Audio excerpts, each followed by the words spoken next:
para sa pagbasa ng ilan na kasulatan. Ang ating pong babasahin ay sa Romans 16:21-24. Binabati kayo ni Timoteo na aking kamagagawa at ni Lucio at ni Jason at ni Sosipatro na aking mga kamag-anak. Akong si Tercio na sumulat ng sulat na ito ay bumabati sa inyo sa Panginoon. Binabati kayo ni Gayo na pinanunuluyanan ko at ng buong iglesia. Binabati kayo ni Erasto na ingat yaman ng bayan at ng kapatid na si Cuarto. Ang biyaya ng ating Panginoong Hesukristo ay sumainyong lahat, siya nawa. Pagpalain po ng Panginoon ang pagkabasa ng kanyang salita. Kakaupo na po tayo.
Ayan, so good morning po sa lahat.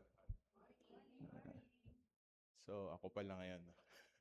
August 9, 28. Yan.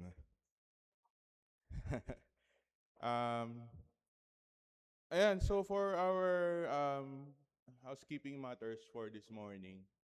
So this is entitled, What Kind of Relationship Did Jonathan and David Have? So our verse for today, this morning, is from 1 Samuel 18, verses 1 to 3. Sabi po sa NIV translation, so after David had finished talking with Saul, Jonathan became one in spirit with David, and he loved him as himself. From that day, Saul kept David with him and did not let him return home to his family. And Jonathan made a covenant with David because he loved him as himself. So, sa Tagalog po, matapos ang pag-uusap nila Saul at David, ang kalooban ni Jonathan at na anak ni Saul ay napalapit kay David. Napamahal si David kay Jonathan tulad ng pagmamahal nito sa kanyang sarili. Mula noon, hindi na pinauwi ni Saul si David dahil sa pagmamahal ni Jonathan kay David, isinumpa niya na sila'y magiging magkaibigan habang buhay. Ayan. So now let's take a look sa salitang love na ginamit po dito sa verses 1 and 3. So love in Hebrew is ahava. Hindi ko alam kung tama yung spelling ko, pero pronunciation ko, pero yun, ahava in Hebrew is yun yung love. So maraming klase ng love.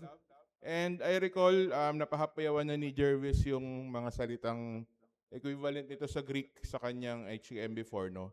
And dito naman, sa Hebrew translation, ginamit dito is ahava nga, or dun sa ating passage is aheb. Ayan. So in definition, and makikita po natin, it's beloved-like, friend, or aheb. So primitive root, to have affection for, sexually or otherwise. Ayan, so beloved, loved, lovely, lover, like a friend. Ayan.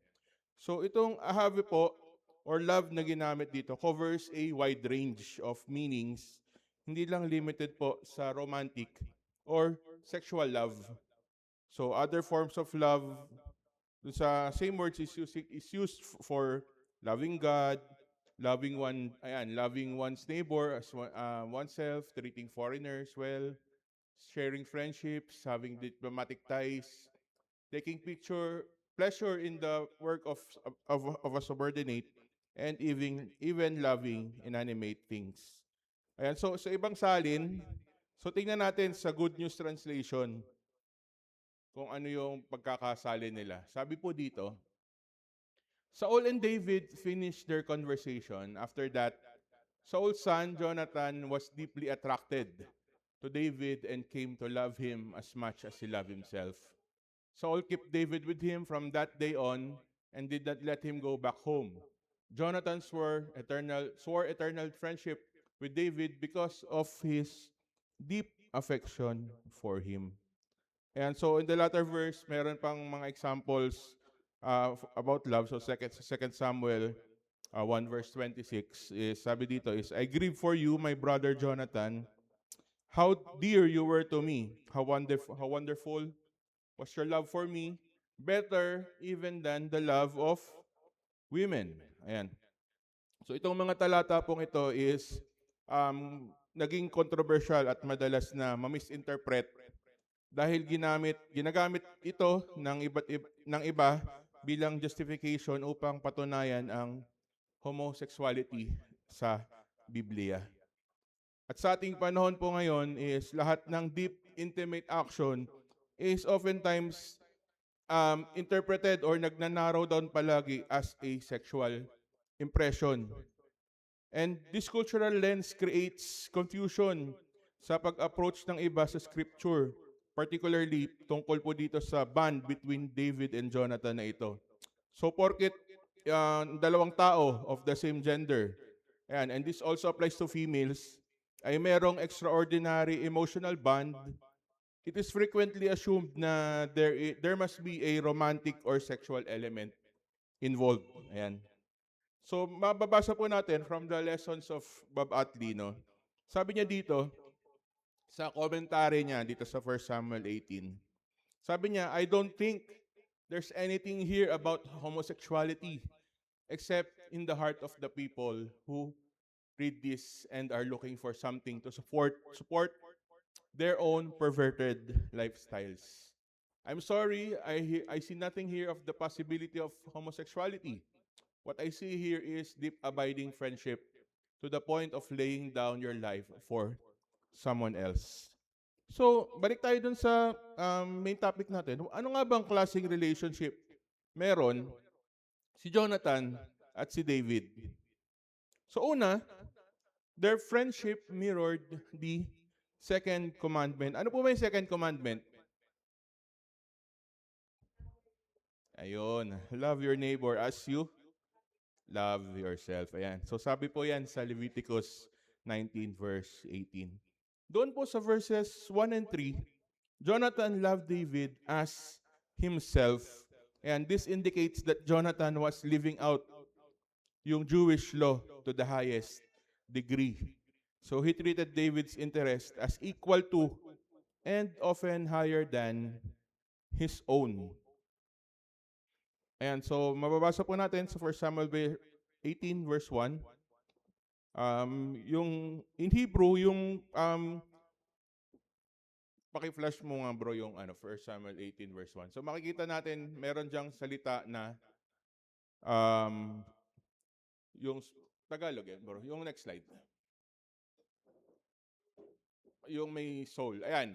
Doon sa verse 1, meron nabanggit na spirit. Sa ibang translation, there's a mention of soul.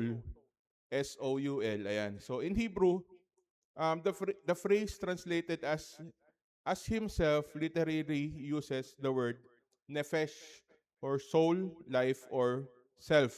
Ayan. So in ancient Hebrew thought daw is the nefesh is a person's whole living being. So yung desires niya, safety, future, and self-preservation. And ang nature natin po bilang tao is to prioritize our own, diba? So to love someone as your own soul or nefesh means you care for their whole well-being, honor, and their safety as you naturally care for your own. So ikaw ba, meron ka bang kaibigan na kaya kang mahalin gaya ng pagmamahal niya sa kanyang sarili? So kung meron kang ganong kaibigan, praise God. Ayan. Next, ano bang klase ng friendship meron sila? So their friendship has an absolute absence of envy and rivalry. Sa 1 Samuel 18 verse 4, sabi dito, and Jonathan stripped himself of the robe that was on him and gave it to David, and his armor, and even his sword, and his bow, and his belt. Again, if hindi natin pag-aaralang mabuti or yung cultural lens sa ngayon yung ginagamit natin, is maaari natin again ma-misinterpret ito as a sexual or erotic encounter between the two. Diba? Just like how others justify this as a homosexual act because of the word strip. Ayan. So the significance of this gift is that Jonathan recognized David na siya yung would-be king one day sa Israel. Ayan. Yun yung gesture ng pagbibigay ng kanyang robe and even yung armor tsaka kung ano yung mga nakasulat dyan. So, he's recognizing David as the would-be king one day. So, kasi si Jonathan, he was supposed to be the next in line sa throne dahil siya yung anak ni King Saul, di ba? Pero sa halip na maging envious at ituring na rival ni Jonathan si David, so nagparaya siya sa kanyang own right sa trono. At nagpasakop siya sa will ni Lord na si David yung magiging susunod na hari. So, ikaw ba? Meron kang kaibigan na handa kang itulak pataas at i-celebrate ang mga wins mo sa buhay? So, kung meron po tayong ganyang klaseng kaibigan, praise God po. Next, anong klaseng friendship meron pa sila? So, their friendship is based on loyalty. So, kung babasahin po natin sa 1 Samuel chapter 19 verse 1 to 4, sabi po dito is, and Saul spoke to Jonathan his son and to all his servants that they should kill David. But Jonathan, Saul's son, delighted much in David. And Jonathan told David, Saul, my father, seeks to kill you. Therefore, be on your guard in the morning. Stay in a secret place and hide yourself. And I will go out and stand beside my father in the field where you are. And I will speak to my father about you. And if I learn anything, I will tell you. And Jonathan spoke well of David to Saul, his father, and said to him, let not the king sin against his servant David, because he has not sinned against you, and because his deeds have brought good to you.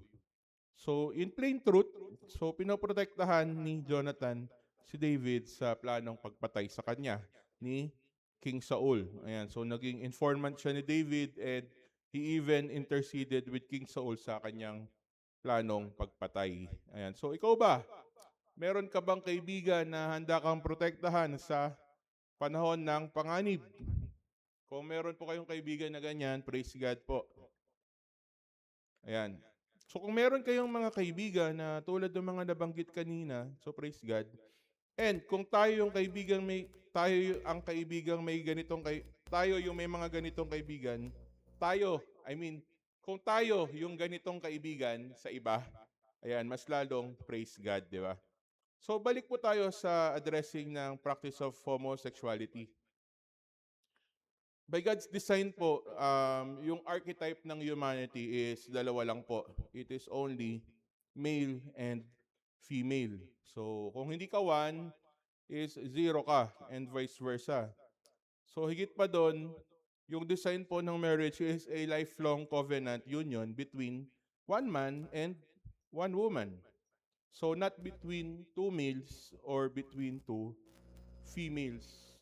And the Bible is clear and consistent about being against homosexuality. Sa Leviticus, tinawag ito na abomination or karumal-dumal. At magiging contradicting po if the Bible affirms that there is homosexuality or homosexual love between David and Jonathan. Una is it would be against their law. Bukod doon, it will also contradict what was written in Genesis 1 verse 27. So, sabi po doon is, yung creation ng image ng man and woman is patterned to God. And kung hindi ka one, syempre zero ka, or kung zero ka, hindi ka dapat one. So, walang panggitna, walang parehas na one at zero at the same time. Pero as Christians, how do we address these things concerning sexuality and identity nga ba? So, itatakwil ba natin itong mga individuals na ito sa church? Siyempre hindi, di ba? Tayo bilang nakakakilala na kay Lord should mirror Jesus sa kanyang example and treat them full of grace and truth. So, we condemn the sin but not the sinner. So how do we address these things nga ba? So, unang pointers is truth without grace is legalism.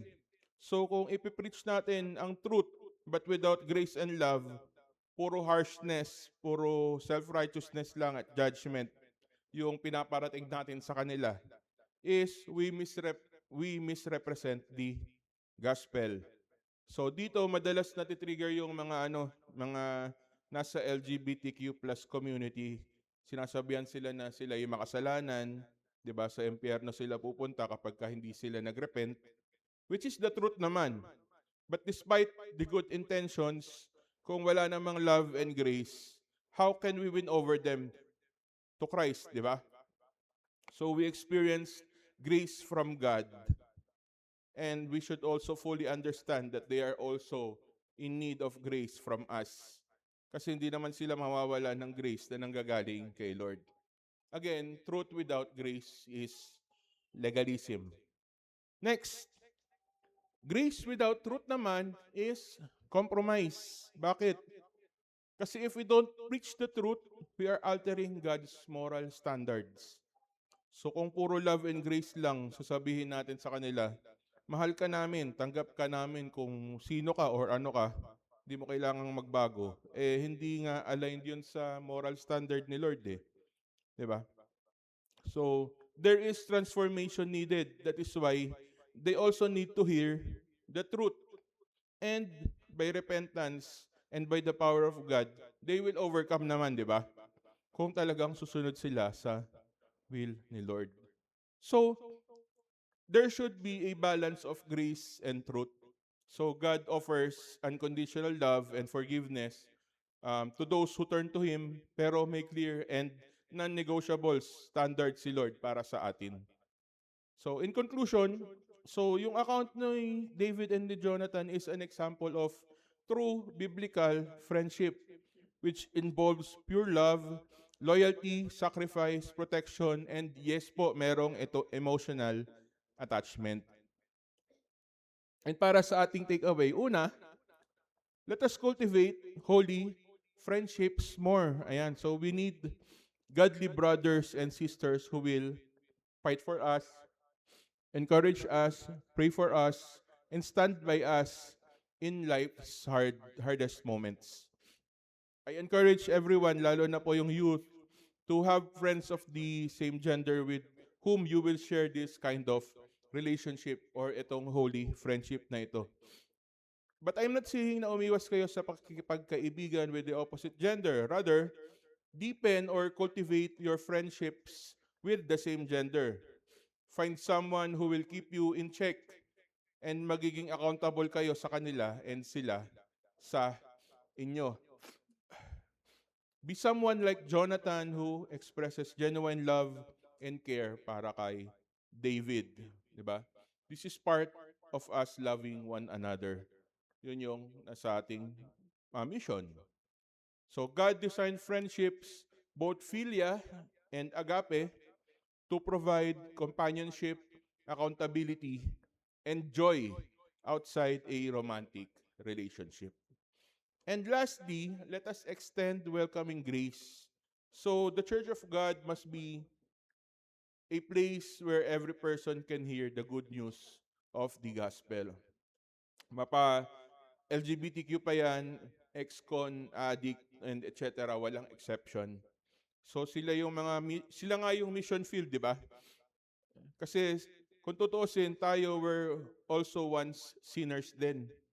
Pero nung naipangaral na sa atin ang Word of God and lubos na natin itong naunawaan yung gospel, unti-unti na tayong binabago ni Lord at tayo naman is patuloy na sumusunod sa Kanya. And kung naging possible sa atin, di ba, ganun din sa kanila. Kasi we cannot limit God's power. Di ba? Walang impossible kay Lord. Amen po ba? And it is only by God's love, grace, and power that we are now transformed. So, yun lamang po sa magang ito. Sa Diyos po ang papuri.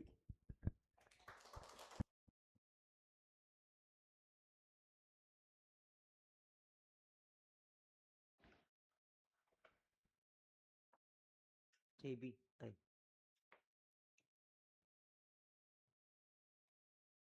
Bro, kaya?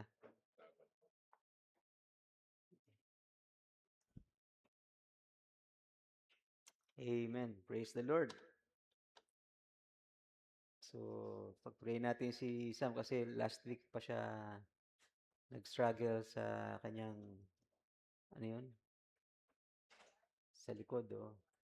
So, but ganun pa man, ay sinikap niya na makarating upang sumamba, di ba? At magamit ng Panginoon sa pagtuturo ng ilang mga bagay sa ating housekeeping matters. Okay? So, for the knowledge of everyone, kaya natin shinare yung housekeeping matter na yon ay dahil hindi lang sa atin, kundi maraming churches ang merong gantong situation na meron tayong mga young people or iba pa nga, bata pa lang ay medyo nag-struggle na sa kanilang identity, di ba? Dahil sa um, panahon natin ngayon na na-expose ang ating mga kabataan sa isang generation na tinotolerate yung idea ng gender equality.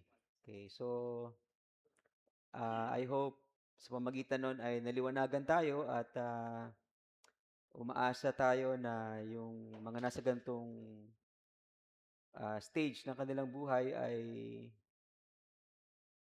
managumpay, ano po, at maniwala sa Diyos at tumayo sa katwiran ng Diyos na kung ano yung pagkakalikha sa atin ng Diyos ay i-honor natin ang Diyos, no, dun sa pinagkaloob niya sa atin na gender. Okay. Nung ako'y nasabi ko na yata no, nung minsan to no, na nung ako'y nag-apply ng Montisen, nakalagay doon sex, ilagay ko male, tapos gender. Nagulat ako dahil meron pang gender na ilalagay ka. So, yun yung ginawa ng ating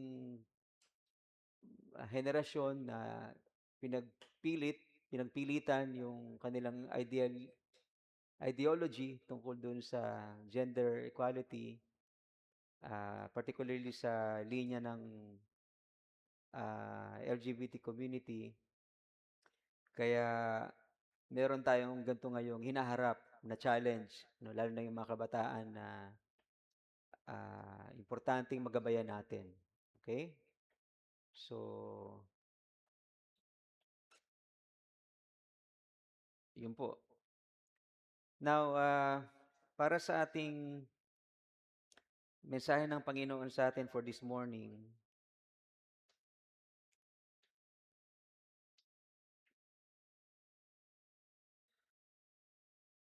ang title po ng message ay A Life of Service to God and to His People. Sa text po natin ay madidiscover natin na ang Diyos ay tinawag tayo upang maglingkod sa Kanya at para sa Kanyang iglesia. Let's bow our heads and let's pray for a moment. Heavenly Father, we thank you so much once again for this morning. Salamat po sa privilege na kami ay gisingin mo at bigyan ng panibagong araw and opportunity to honor your name and worship you as a church. Salamat sa presence ng bawat isa at lahat higit sa presence mo, Holy Spirit, for this morning. Salamat sa ah, gagawin mo sa amin na pagtuturo at paggabay sa lahat ng katotohanan through your servant. I pray that you would help us understand, Lord, ang aming role, part sa iyong body, sa iyong church, at ah, magamit niyo po kami, Panginoon, sa anumang layunin mo para sa aming buhay. Ito po aming dalangin sa pangalan ni Jesus. Amen. Okay. So, yung ating text ay, as I've said before, no, parang bibihira siguro yung preacher na gagamitin itong text na to na tema o key verse sa kanyang pangangaral. Okay, kasi ito ay postscript ni Apostle Paul or dagdag na pananalita niya sa bandang huli ng kanyang sulat sa mga believers sa Rome. Okay?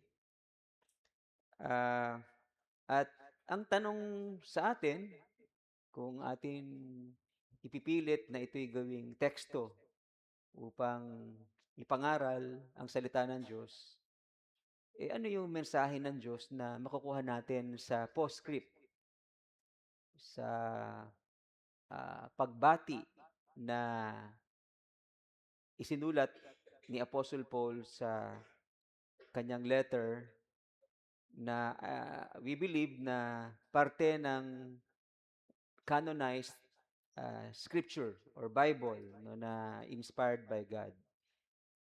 In other words, yung lahat ng parts na meron sa Bible, verses na meron sa Bible, ay Word of God, gospel, part ng gospel na merong tinuturo ang Lord at merong mensahe ang Lord sa atin. At dito sa text na to, ano kaya yung mensahe ng Lord sa postscript na ito na sinulat ni Apostle Paul? Bago natin puntahan yon, pansinin natin yung verse 24. Ano yung nasa verse 24? The grace of our Lord Jesus Christ be with you all. O yan, medyo malinaw pa na gospel sapagkat it talks about the grace of God, the grace of our Lord Jesus Christ. So, pwede nating sabihin ito ay gospel sapagkat nandyan yung good news na ang Diyos ay gracious or ang Panginoong Yesus ay gracious. Pero sa totoo lang, itong verse na ito ay wala talaga sa early Greek manuscript. Alam niyo ba yun? Ginamit ko yung King James kasi sa King James naandyan yung verse 24. Pero sa NIV, English Standard Version, Good News Bible, and so on and so forth, wala yung verse na yan, verse 24. Ang sabi ng iba dyan, kaya gusto ko yung King James kasi hindi niya binabawasan yung scripture. Okay? Pero hindi totoo yun. Kasi wala talaga yung verse 24 sa oldest Greek manuscript na na-discover. Okay? Kasi yung unang nakuhang mga manuscript, especially itong King James Version, ay yung latest copy. Yung hindi siya yung pinaka-oldest. Yung eventually kasi yung mga archaeologists, no, yung mga Christian archaeologists ay patuloy na nakaka-discover ng mga relics, no, na yung mga bagay na meron sa Biblia dito sa mundong ito, katulad nung yung sa Jerusalem, marami dong nakikitang mga nagpo-prove na mga relics tungkol sa sinasabi o binabanggit sa banal na kasulatan. At isa itong fragments na ito or documents na ito ng Bible na na-discover. At eventually, may nadidiscover pa na mga old manuscript na kopya ng original. Kasi po yung original manuscript ng Bible ay hindi na matagpuan. Okay? Ang natagpuan na lang ng mga archaeologists ay or ng Christian community ay yung ano, copies, yung kumbaga Xerox copy. Okay, kasi wala pang Xerox copy noon pero merong pamilya or scribes, no, eventually yung mga scribes na yun ay pamilya ng mga Masoretes, kaya merong tinatawag na Masoretic text. Okay? So, at kaya nalalaman yung oldest na na-discover na manuscript ng Bible ay dahil sa carbon dating. Alam niyo ba yun? Yung carbon dating, di ba? Malalaman, sa puno nga, malalaman mo kung ilang taon na yung puno. Paano? Doon sa layers niya, di ba? Kasi habang tumataba yung sanga niya, ay yung kanyang, ano yun, puno, katawan, nagdadagdagan yung layers every year. So, doon binibilang yung taon ng puno. Okay. So, sa papel ay meron din na carbon dating. Kaya alam nila kung ano yung pinakalumang na-discover na manuscript. At merong tatlong klase ng mga manuscripts sa Bible na na-discover. Una yung Papyrus 52, pangalawa yung Chester Beatty Papyri at the Van Bodmer Papyr. Okay. Etong Chester Beatty Papyri, dito ko nakapaloob yung Book of Romans. Okay. At sa Book of Romans, nakita dun sa oldest copy ng Chester Beatty Papyri na wala itong verse 24. Okay. So in other words, yung pinakalumang kopya na closest to the original ang dapat maging basehan natin, hindi yung King James Version.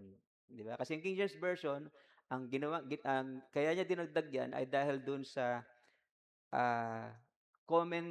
commentary ng mga scribes, yung tagasulat ng Bible para dumami yung kopya. Okay? Na dinagdag nila sa kanilang translation.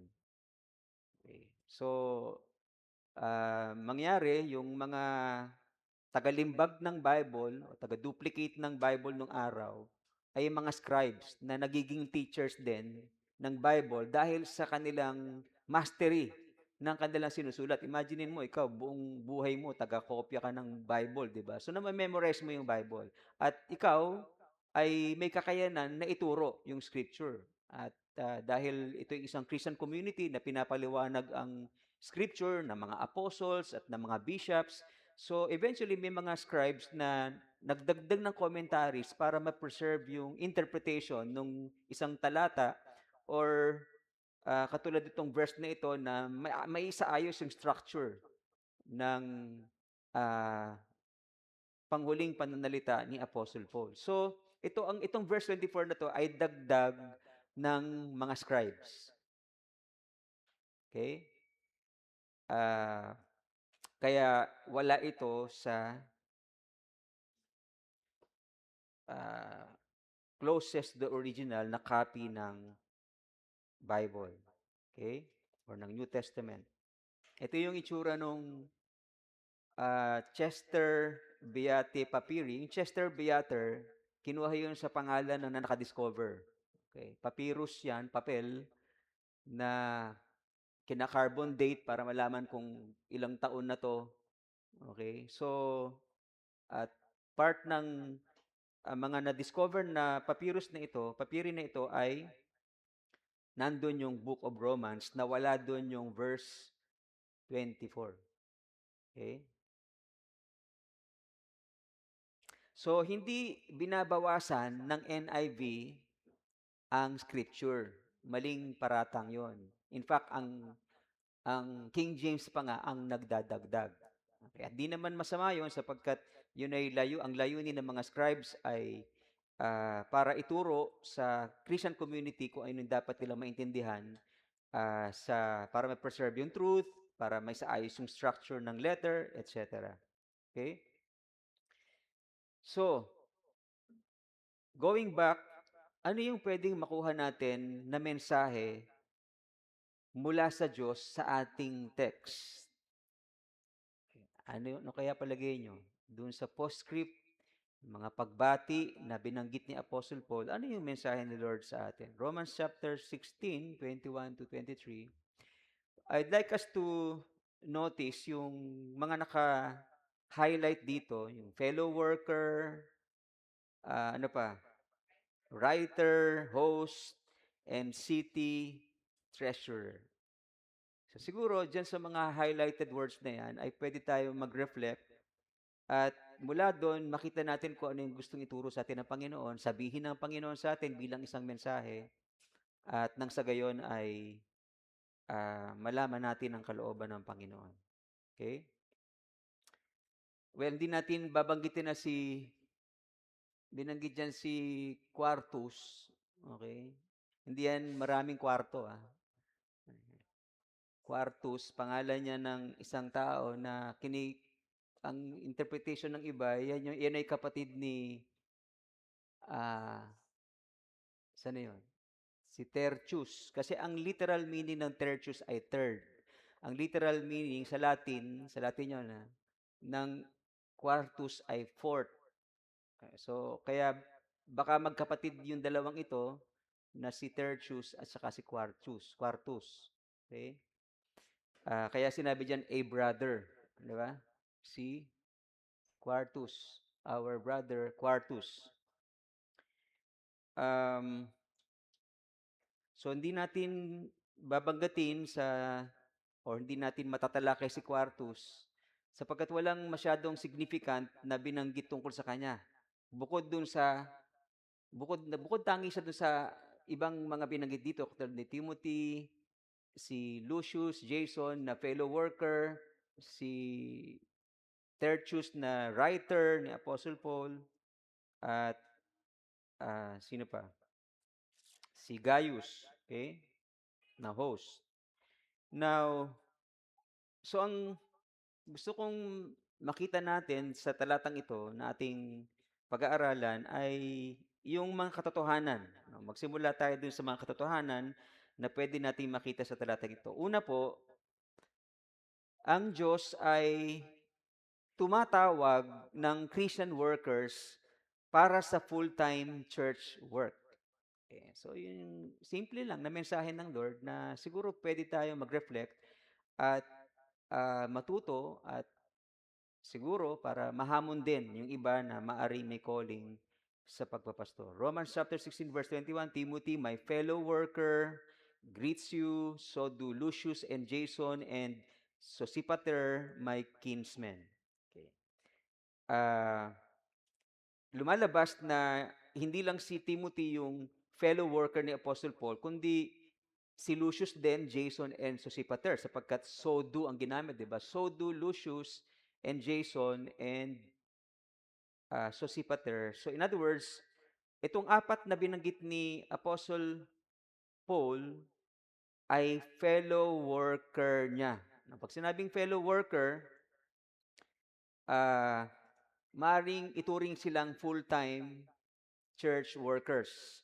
Si Apostle Paul lang yung binanggit na malinaw, kasama na rin si Aquila and Priscilla na tent-making church workers or pastors. Okay? Pero alam natin na nung siya ay tinawag na maging missionary sa mga hintil ay somehow nag-focus na siya doon sa paglilingkod sa Panginoon. Maaari doon sa mga pinupuntahan niyang lugar ay nagte-tent making pa rin siya, pero focused siya doon sa kanyang pagkakatawag bilang lingkod ng Panginoon. In other words, kahit siguro sumasideline pa siya ng kanyang pagiging tent maker, ay full-time siya na naglilingkod sa Panginoon as a church worker. Okay. At itong sila Timothy, sila Lucius, Jason, and Sosipater ay ganun din, no, na fellow workers ni Apostle Paul na ibinubuhos ang kanilang panahon sa paglilingkod sa Diyos in a full-time basis. Of course, nilagyan ko ng quote-and-quote yung full-time kasi merong iba na nagsasabi na wala namang difference yung isang Kristiyano na nagtatrabaho o may negosyo kumpara dun sa mga pastor na nagpo-full-time sapagkat lahat tayo ay full-time sa paglilingkod sa Panginoon. Okay. But then, may somehow makikita tayong distinction sapagkat ah, kami bilang pastor ay focused sa church ministry at kayo dun sa secular na pareho tayong pwedeng gamitin ng Panginoon saan man tayo naroon para maglingkod sa Kanya. Okay? Um, so, itong si Timothy, of course, alam natin, kilala natin si Timothy na sinulatan ni Apostle Paul, di ba? At tinuturing ni Apostle Paul na anak. At si Timothy naman, tinuturing si Apostle Paul na ama sa pananampalataya. At si Lucius naman ay binanggit sa Acts chapter 13 verse 1. Sabi ng iba, baka ito si Lucas. Okay? Pero pwede rin ito ay yung Lucius na binanggit sa Acts chapter 13 verse 1 na isang propeta and teacher. Okay, kaya siya ay full-time na naglilingkod sa Panginoon bilang prophet and teacher. Si Jason naman ay binanggit sa Acts chapter 17 verses 5 to 9 na doon na natili si Apostle Paul sa kanilang tahanan doon sa Thessalonica. Si Sosipater naman ay sinamahan si Apostle Paul sa Greece papuntang Asia at probably din ay sa Judea base dun sa Acts chapter 20 verse 4. Especially nung dadalhin na ni Paul yung mga nilikom niyang mga offering na ibibigay ng mga Hentil sa mga Christian Jews doon sa Judea. At itong taong ito ay nagsilbing parang gwardya, no, kay Apostle Paul laban sa mga gustong i-persecute si Apostle Paul. So si Apostle Paul ay merong kinoconsider na fellow workers sa paglilingkod sa Panginoon. Okay? At naniniwala ako na itong mga taong ito na binanggit ni Apostle Paul ay tinawag ng Diyos para maging full-time sa kanilang paglilingkod sa iglesia. At hanggang ngayon, I believe na ang Diyos ay nananawagan pa rin sa mga mananampalataya, no, iilan na mga mananampalataya para maglingkod sa Kanya in full-time church work. Nakakalungkot nga lang sapagkat kumpara nung araw, umuunti na ngayon ang mga Kristiyano na naghahangad na maglingkod bilang pastor o kaya ay full-time church worker. Siguro sa mga mega churches ay yung iba magkakaroon pa ng parang makukumbinsi pa na maglingkod, di ba? Pero sa isang small church ay maaring bibihira ang mga magtsatsaga o magko-commit ng kanyang buhay para maglingkod sa Panginoon bilang pastor sa pangamba na baka siya maghirap sa kanyang buhay. Okay? Now, I'm sure pag tinawag ka ng Panginoon, hindi mo iisipin ang kabuhayan mo. Amen po? Hindi mo iisipin ang pera, di ba? At hindi ka after sa pera. Okay?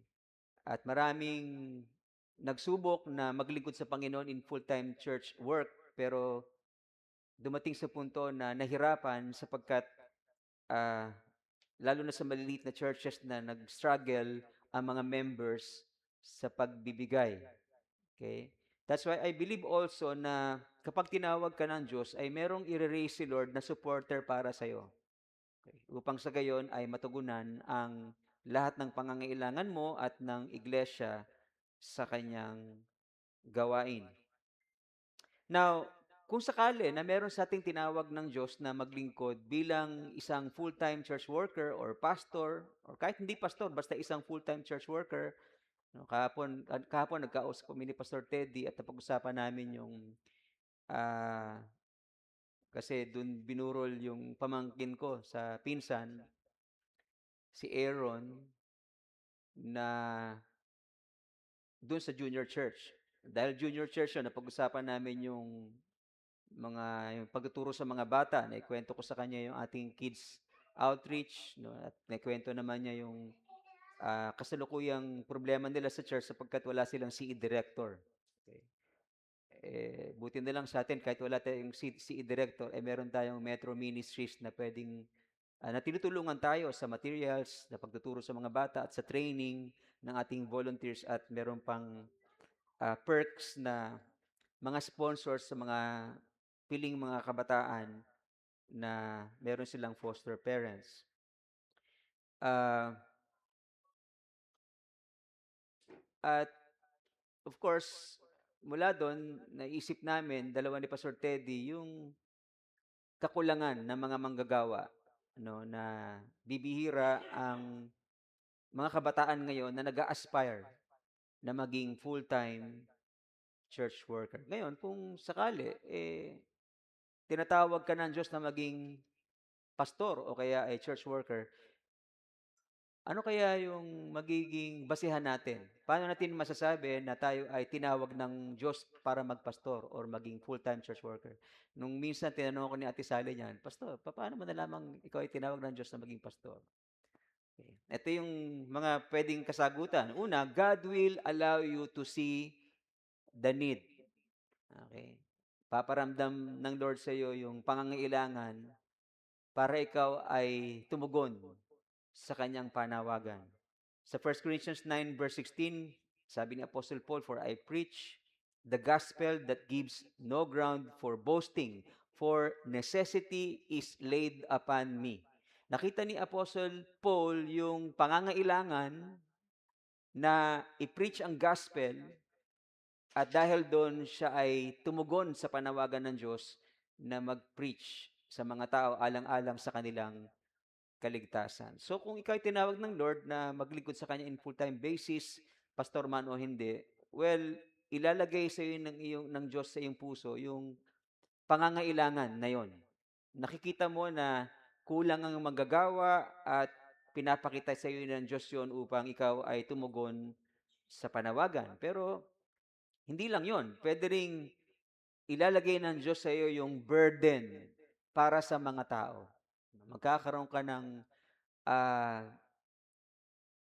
bigat ng damdamin para tulungan ng mga tao na makilala nila ang ating Panginoon. Sa Matthew 9:36, sabi ng Panginoon, nung makita niya yung crowds, He had compassion for them. Or sinabi ni Mateo, no, ang nararamdaman ng Panginoon na ang Panginoong Yesus, nung makita niya yung crowd, ay nahabag siya sa kanila sapagkat sila ay harassed and helpless, parang tupang walang pastol.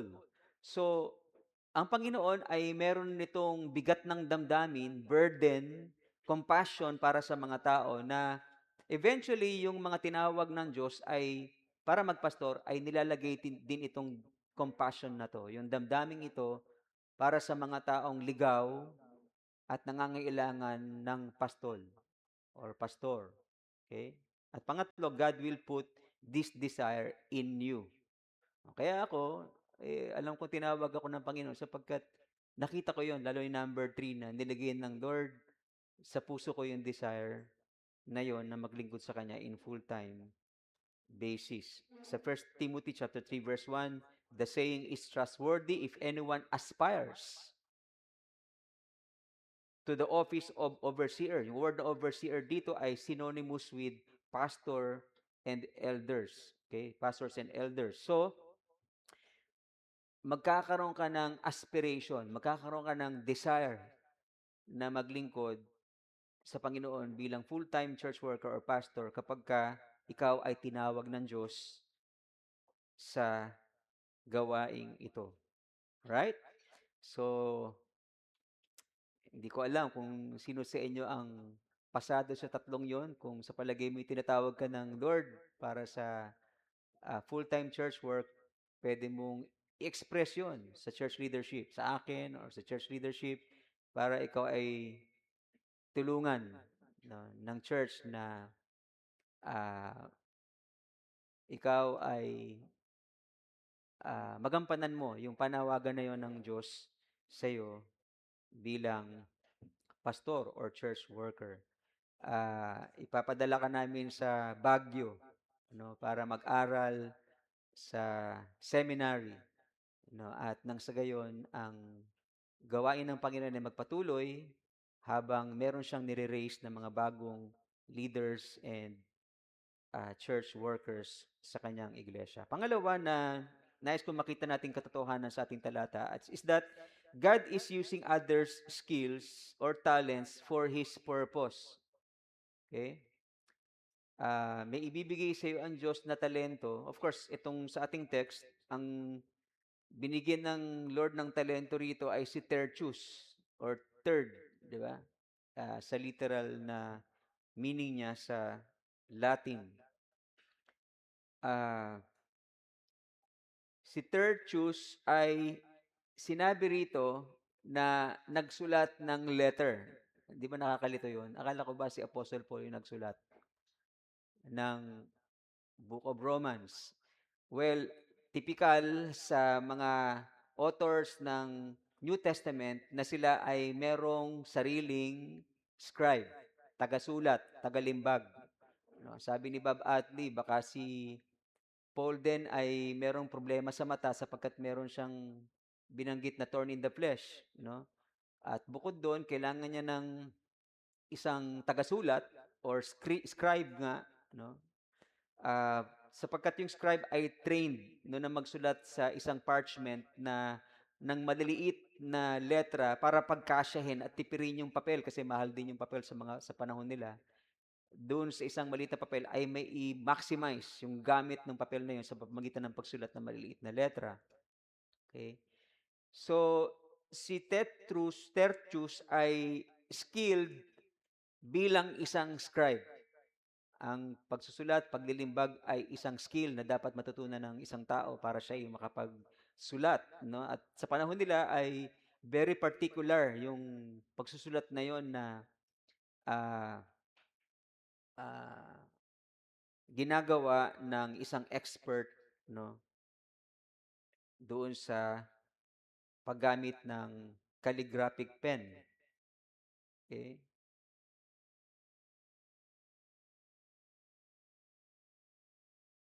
So, at sinabi ko rito na ang Diyos ay ginagamit ang skills or talents ng iba para sa kanyang purposes. At ano yung purpose ni Lord sa paggamit kay Tertius bilang isang scribe na kanyang skill? Ano palagay nyo? Ang kanyang purpose? Para, anong purpose ni Lord kay Tertius? Maisulat ang Bible na meron tayo ngayon. Okay? Sapagkat layunin ng Diyos na malaman ng lahat ng tao ang mabuting balita at para mangyari yon, isang paraan bukod sa preaching ay maisulat ang kanyang salita na mababasa ng sino man. Na may mga patotoo sa 700 Club na isang addict na binigyan ng Bible ng Gideon's Society. Alam niyo yun? Okay. Tapos yung ginawa nung addict na to, kasi maninipis yung papel nun eh. Ginagamit niyang pang-wrap ng marijuana. Okay. Tapos eventually, isang pagkakataon, kinatagpo siya ng Diyos at yung pinilas niyang papel ay meron dong parte na nabasa niya yung gospel na siyang naging dahilan ng kanyang conversion. Okay po. So, yun yung sinasabi kong layunin ng Diyos kung bakit tinawag ng Diyos si Tertius sa kanyang talento para magamit sa kanyang layunin. Okay? Para maisulat ang Bible at maipangaral ang salita ng Diyos sa mga tao na nangangailangan ng kaligtasan. Anong skill na meron ka para magamit ka ng Diyos sa kanyang magandang layunin? I'm sure lahat tayo ay merong skill or skills, no? Hindi lang isa, sa iba marami pa, no, sa ibang multifaceted na mga tao. Pero yung iba may skills nga pero hindi naman nagagamit para sa Panginoon. Iba nga natutong maggitara, natutong mag-musical instrument, pero ginagamit nga nila kaya lang doon sa mga makamundo na gawain, hindi para sa Panginoon. Okay? So, anong skill na meron ka para magamit ka ng Diyos sa kanyang magandang layunin? Dapat linawin po dito na magkaiba yung skills doon sa spiritual gifts. Alam niyo ba yun? Ang spiritual gifts, kahit di ka mag-practice, bibigyan ka ng Diyos ng gift. Yung skills, nade-develop yon over the years, di ba? Bata ka, natuto kang mag-gitara, gagaling ka paglaki mo. Yung bata, iba naman, bata pa, natuto na magsugal, naging sugalero. No? Hindi yun ang kalooban ng Panginoon sa atin. So, ang kaibahan ng spiritual gift is that ibinigay sa iyo ng Diyos yun kahit hindi mo pinagpraktisan. Gagamitin ka ng Diyos bilang preacher if you have the gift of preaching, at gagamitin ka ni Lord bilang instrumento niya ng pagkapagaling, no? At merong gagaling kapag pinag-pray mo pagka meron kang gift of healing. Di ba? Hindi mo kailangan pagpraktisan yon, di ba? Mananalangin ka lang at ikaw ay magiging instrumento ng Diyos para sa kagalingan ng iba. So, lahat ng Christians ay meron at least isang spiritual gift. Yan ang tandaan po natin. Tinuturo po natin yan sa ating pong discipleship lessons. Okay? At hindi lang ito tinuturo sa ating iglesia, kundi itinuturo to sa lahat ng Christian churches. Sapagkat tinuturo ni Apostle Paul na tayong lahat ay members or members of the church, di ba? At meron tayong part dun sa body of Christ. Kaya lahat tayo ay merong isang spiritual gift na magagamit para sa ikatatag ng kanyang iglesia. At bukod sa spiritual gift, meron ka pa ring skills na pwedeng magamit para sa kanya. Iba sa atin, nagagamit yung skills niya sa pagdilingkod sa Panginoon, pero hindi yung spiritual gift niya. Or merong spiritual gift na gagamit, pero hindi nagagamit yung kanyang skills. Okay? At least, dapat natin maintindihan na meron kang dalawang ministries dapat sa church na yung kinabibilangan. At least merong dalawa. Ano yun? Where you are gifted spiritually and where you are needed. Nakuha natin yan kay Rick Warren sa kanyang discipleship lessons at sinama natin sa ating discipleship lesson. So, ang tanong sa atin handa mo bang ipagkaloob, ipaglingkod sa Panginoon ang iyong buhay? Dahil ikaw ay merong spiritual gift, meron ka pang skill na pwedeng magamit ng Panginoon sa kanyang layunin, nakahanda ka ba na maglingkod sa Kanya para sa Kanyang kaluluwalhati at sa katatatag ng Kanyang iglesia? Sa 1 Peter 4:10, each has received a gift, you see? Bawat isa sa atin ay nakatanggap ng kaloob ng Espiritu ng Diyos, spiritual gift. So, gamitin natin ito to serve one another. Okay? Gamitin natin ang ating spiritual gift. Huwag kang pumayag na tumagal ka sa isang iglesia katulad nito na hindi ka nagagamit ni Lord. Okay? Magpagamit ka sa Kanya upang sa gayon magkaroon ng significance ang iyong buhay. At sabihin ng Lord sa atin, pagdating natin sa Kanyang kaharian, God willing, dahil sa ating faith, sa Kanyang grace at sa ating faith sa Kanya, sabihin niya sa atin, well done, good and faithful servant. Welcome ka sa aking kaharian. Enjoy your master's happiness. So, yun ang gusto nating marinig sa Panginoon. Amen po? Di ba? Na tayo ay magamit ni Lord, at kaluguran niya, ikatuwa niya na tayo nagagamit niya at walang hanggan na maranasan ng joy kasama niya. Pangatlo na makikita po natin sa ating talata na katotohanan is that God is blessing some Christians materially, to bless His workers and His work and His workers. Or His workers and His people. Okay? So Romans 16:23a, Gaius, who is host to me and to the whole church greets you.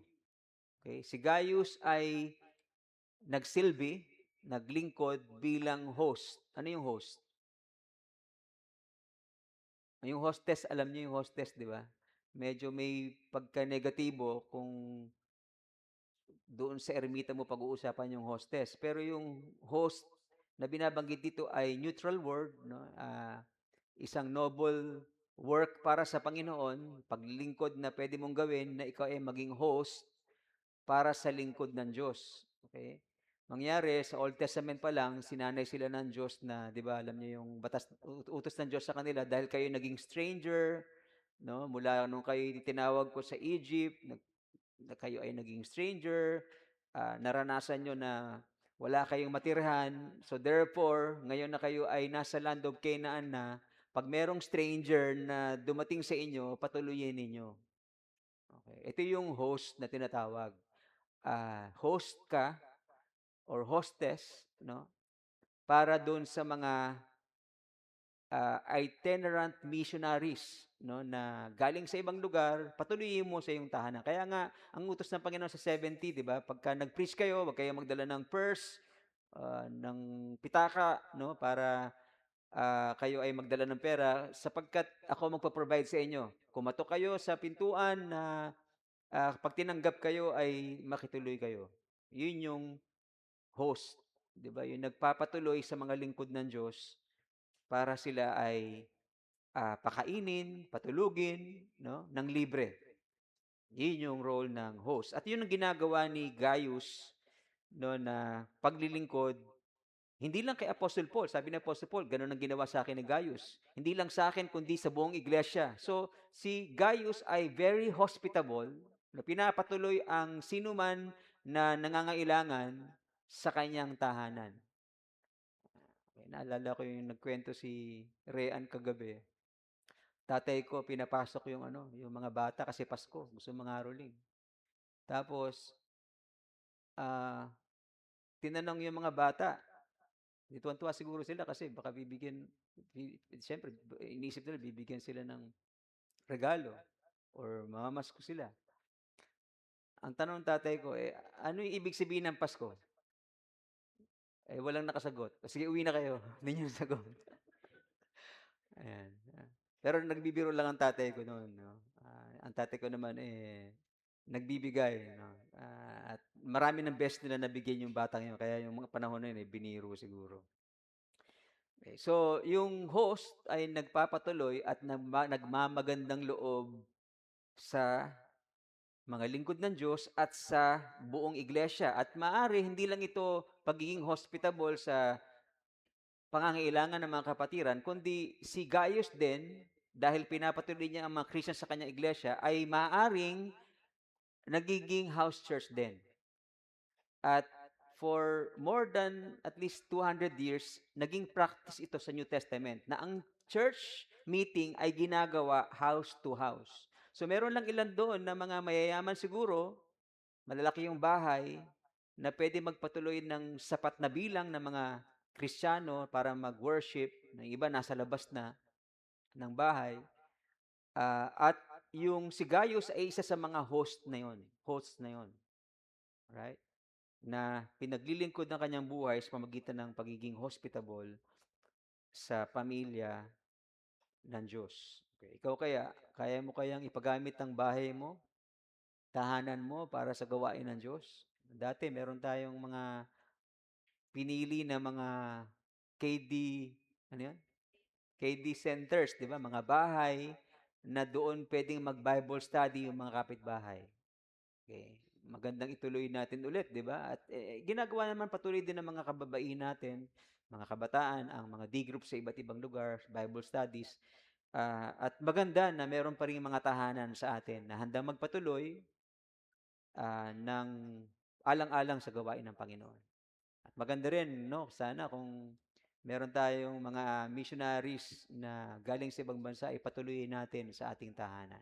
Doon sa Bicol, nung kami ay pumupunta madalas sa Bicol para magkaroon ah, ng mga workshops, okay, sa simbahan po doon, merong isang pamilya doon na talagang nilaan niya yung kwartong isa para sa mga pastors na dumadalaw sa kanila. Madalas kami doon, ni Chichi na nakakatulog tuwing kami pupunta sa lugar na yon. So meron talaga hanggang ngayon na mga kapatiran na ipinapagamit ang kanilang bahay para sa gawain at manggagawa ng Panginoon. Aware ka ba na binibless ka ng Diyos materially?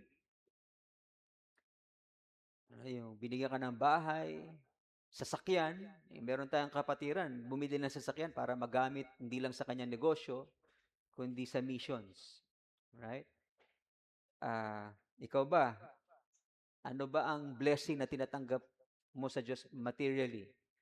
Aware ka ba na ito'y galing sa Diyos at ang kalooban ng Diyos sa iyo ay ikaw ay maging instrumento niya para maging blessing sa iba. Sa 1 Timothy chapter 6:17-19, kung sakaling ikaw ay sumasagana sa material, hindi ka man sobrang yaman, pero dahil sumasagana ka, parang payaman ka na, di ba? Ito yung mensahe ng Lord sa iyo. Sa 1 Timothy 6:17-19, ang mga mayayaman sa sanlibutan ito ay pagbilinan mo na huwag magsipagmataas ng pag-iisip at huwag umasa sa mga kayamanang di nananatili, kundi sa Diyos na siyang nagbibigay sa atin ng sagana ng lahat ng mga bagay upang ating ikagalak, na sila'y magsigawan ng mabuti, na sila'y magsiyaman sa mabuting gawa.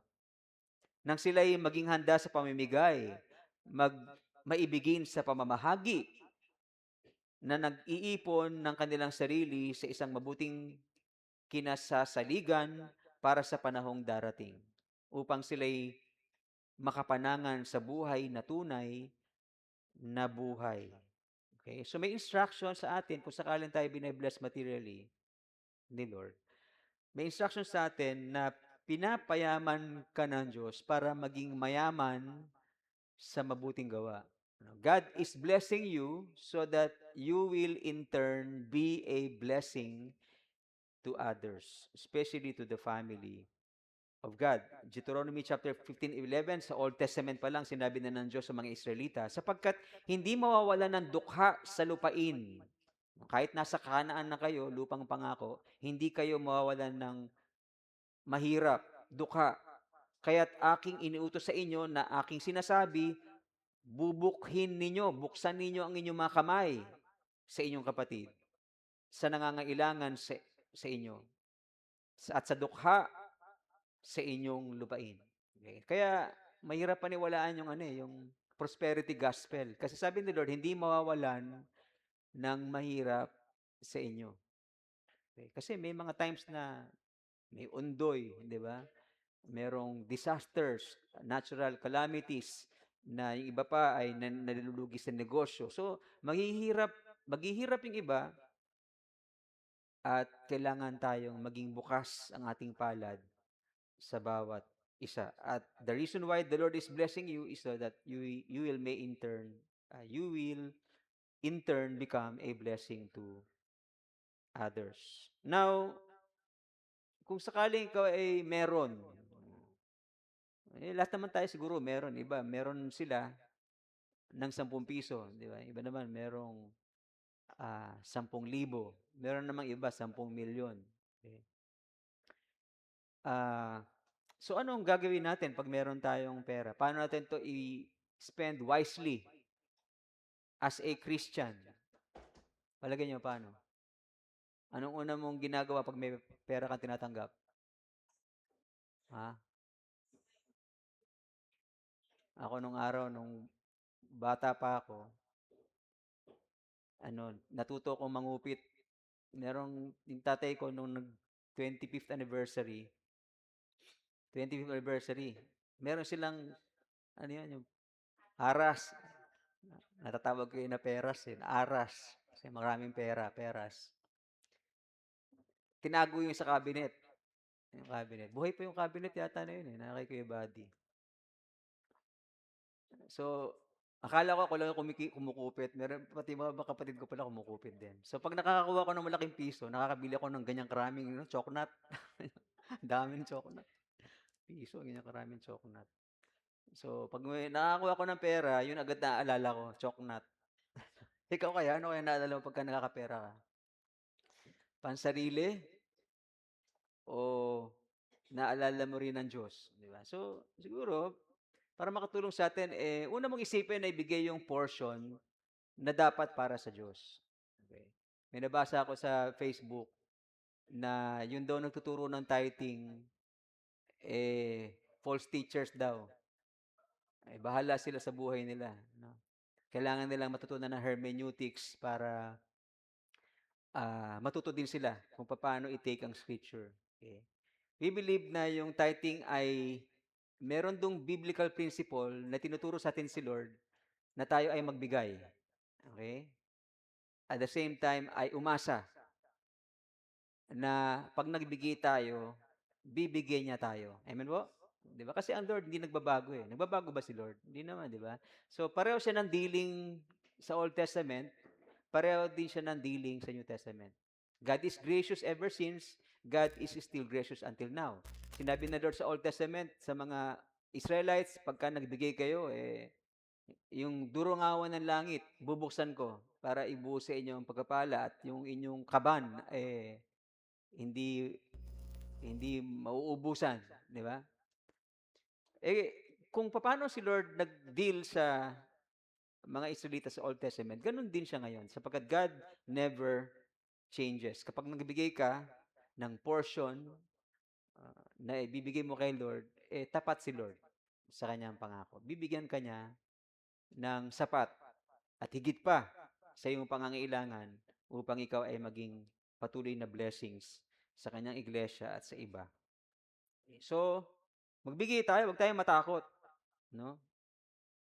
Sabi ni iba pagka giving na, yung iba nagiging boksingero. Naka-tikom yung bibig, ay, tikom yung ano. Hindi maibigay yung ano, yung para sa Panginoon. No? So, well, sa atin nga, lagi natin tinuturo na dahil nga merong iba na hindi pa nabubuksan ang kanilang isipan tungkol sa pagbibigay, lagi natin pinapaalala na hindi tayo obliged, hindi kayo obliged na magbigay kung di nyo naiintindihan. Sa oras na maintindihan nyo, tsaka lang kayo magbigay. Alright? But there's a blessing in giving a portion of what we receive from God to Him. Amen po? Subok na yan ng iba at subukan nyo. Yung sinasabi na rin sa kanyang challenge sa Malaki, di ba? Subukan nyo ako. Kung hindi, ay bubuksan ko ang durungawan ng langit para ibuhos sa iyong pagpapala. Pangalawa, siguro, bless your family din, di ba? Bago yung choknat ng isipin mo, si Lord muna, tapos yung pamilya mo. Okay? Mag-share ka ng, kung ikaw ay kabataan na may trabaho na, di mag-share ka sa kuryente, di ba? Or pag-usapan nyo kung saan ka mag-share. Right. Kami dahil naghiwalay kami ng tumitira kami sa bahay namin sa tatay namin. So usap-usap kami kung ano yung mga sharing namin sa needs sa bahay na yun. Okay? Bless your family, 1 Timothy 5:8, di ba? Ano yung sabi ron? Pag sino man daw na hindi tumulong sa kanyang kamag-anak ay worse than an unbeliever. Mas worse pa sa unbeliever pagka hindi ka tumutulong sa pamilya mo. Di alam natin ang gagawin natin pag tayo ay binless ng Lord ng pera. And then bless God's family. Hindi lang yung pamilya mo, kundi yung God's family. At malino sa Galatians 6:10 na bago yung ibang tao, pamilya muna ng Diyos. Alright? Let's do good to others, especially to those who belong to the family of God. Yun po yung nakasulat sa Galatians 6:10. And then, bless yourself. Yun na, diyan ka nabibili ng choknat. Yan. Huwag mo unahin yung choknat. Dapat i-put into order mo na ipiplease natin si Lord. Amen po? Okay. Number 4, God is reaching out to people from the poorest to the richest. Ano ba sabi sa Romans 16:23? Erastus, the city treasurer. Okay? City treasurer. Ano ibig sabihin ng city treasurer, palagay niyo? Akala ko nung una, ito ay treasurer ng church. Hindi pala. Siya pala ay treasurer ng City of Corinth. Okay, sapagkat itong si Gaius kasama ni Apostle Paul sa Corinth, doon ang galing yung sulat, bumabati sila sa mga believers sa Rome. Okay? So si Erastus ay city treasurer. Na-mention din siya sa Acts chapter 19 verse 22, okay, na pinadala ni Apostle Paul kasama ni Timothy sa Macedonia. Ang ginamit na translation ng King James ay Chamberlain. Kaya hindi lang dapat King James tayo. Iba kasi King James only lang eh. May hirapan tuloy sila intindi kung ano yung Chamberlain, lalo na kung di nag-aral, di ba? Ang Chamberlain ay kapareho ng treasurer, city officer. Okay? So, mas madali kung may iba kang translation, di ba? Na direct siya na sinasabi, katulad sa ESV na si Erastus ay isang city treasurer.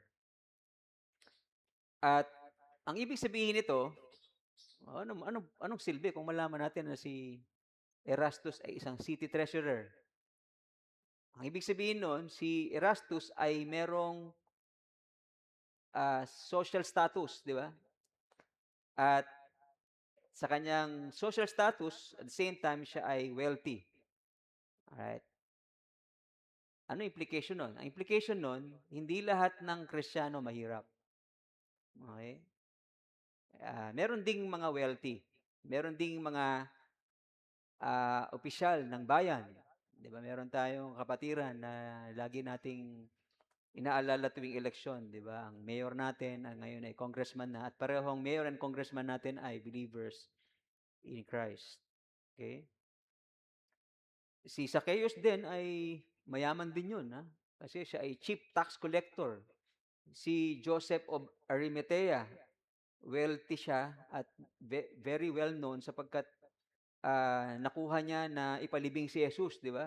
Kapag wala kang social status, hindi mo basta-basta maihiling sa Roman government na ikaw yung magpapalibing. At si Joseph of Arimathea ay isang mayaman na ginamit ng Lord para mailibing ang kanyang katawang panlupa na after 3 days ay nabuhay na maguli. Okay. Marami pang ibang mga mayaman din, si Nicodemus, Lydia, etc. Okay, na binebless ng Lord para sabihin sa atin na ang Kristiyano ay hindi laging mahirap. Kaya lang naman nagiging mahirap yung iba kasi hindi nagsusumikap, di ba? O hindi nag-aaral ng mabuti, mga kabataan, school bukol. Kaya nagkaroon ng trabaho na sapat dun sa kanya edukasyon o natutunan. Di ba? So, now, gusto ko makita sa inyo itong dalawang verse na to, di ba? Alam niyo ba yung Matthew 6:5-3 at saka Luke 6:20, yung blessed are the poor. Pagpansinin niyo, magkaiba yung translation nila, di ba? Or ginamit na wordings. Yung iba, poor, si Luke ay poor lang, tapos si Matthew ay poor in spirit. Well, siguro nilinaw ni Mateo yung sinasabi ni Lucas, di ba, na yung poor na tinutukoy doon ay hindi lang literal na poor, kundi poor in spirit. Kaya pwede ito sa mayaman, pwede ito sa mahirap na poor in spirit. May sense din naman yung sabihing poor, sapagkat yung mahirap ay sila yung mas talagang naghahangad, di ba, ng tulong mula sa Diyos. Di ba? Pagka mayaman ka na kasi parang di mo na kailangan ng Diyos eh. Di ba? Pero kahit mayaman ka, pagka ikaw ay merong poor in spirit, yung nagkakaroon ka ng desire and longing na alam mong kailangan mo ang tulong ng Diyos. Kaya ito ay, tinuturo sa atin dito ay ang kingdom of God ay para sa mahirap at ganun din sa mga may kaya. Basta't merong espiritu na naghahangad na, Diyos ko, patawarin mo ko. Panginoon, humingi ako ng tawad sa aking mga kasalanan. Baguhin niyo po ako, tahanan niyo ako, pagharian niyo po ako. Yun yung poor in spirit na pinapapasok ng Lord sa kingdom niya. Kaya nga yung John 3:16, di ba? For God so loved the world. Hindi lang yung poor, kundi yung rich ay kasama doon na mahal ng Diyos at nais ng Panginoon na maligtas ang kanilang kaluluwa. Okay. 1 Peter 4:10, each has received a gift. So use it to serve one another. Okay? So, dapat ating linawin na ang ministry sa church is serving one another. Okay? Hindi lang ito dapat yung mindset na, ay, magsiserve ako kay Lord. Kaya nasa church ka, nagsiserve kay Lord. Bilang usher, bilang cleaner, etc. Kung di, bigyan natin ng halaga yung sinasabi salita ng Diyos na paglingkuran natin ang bawat isa. Base sa spiritual gift and skills na meron tayo. Si Aaron, yung nalaman ko yung ilang kwento tungkol sa kanya, ano yun eh, medyo meron siyang mental incapacity. Mentally incapacitated siya. Okay? Kulang siya, hindi siya normal katulad natin na mag-isip. So, palaging gusto niya sa labas ng bahay kaysa sa loob ng bahay nila. Okay? Gala-gala, traffic, no, yung parking, manghihingi ng tulong sa iba, etc. Nalaman ko na merong nagmamalasakit sa kanya. Sila yung nagpapaligo sa kanya, nagpuputol ng kuko niya, nagbibigay ng pagkain sa kanya. Yun yung paglilingkod na gusto ng Panginoon na gawin natin sa bawat isa. Ano yung meron ka, spiritual gift, skill, pera, na pwede mong maipaglingkod sa iyong kapwa, kapatid kay Kristo, gawin natin. Let us use our gift, our skills, our blessings, material blessings, in serving one another. The best gift we can give to others is our life of service. Kung gusto mong magregalo sa mahal mo sa buhay, wag lang puro material. Ang regalo natin ay ating buhay, na tayo ay maglingkuran sa bawat isa, sa loob ng pamilya, sa loob ng iglesia. Let us use our gift to serve one another. Younger parents, serve your growing children. Adult children, serve your aging parents. And children of God, let us serve one another. Si Lord naman sa parte niya, naglingkod din siya sa atin. At ang greatest gift na binigay niya sa atin ay walang iba kundi ang kanyang anak na nagbibigay sa atin ng buhay sa pamagitan ng kanyang sakripisyo doon sa krus. Tanging lahat tayo magsitayo at ay magwakas sa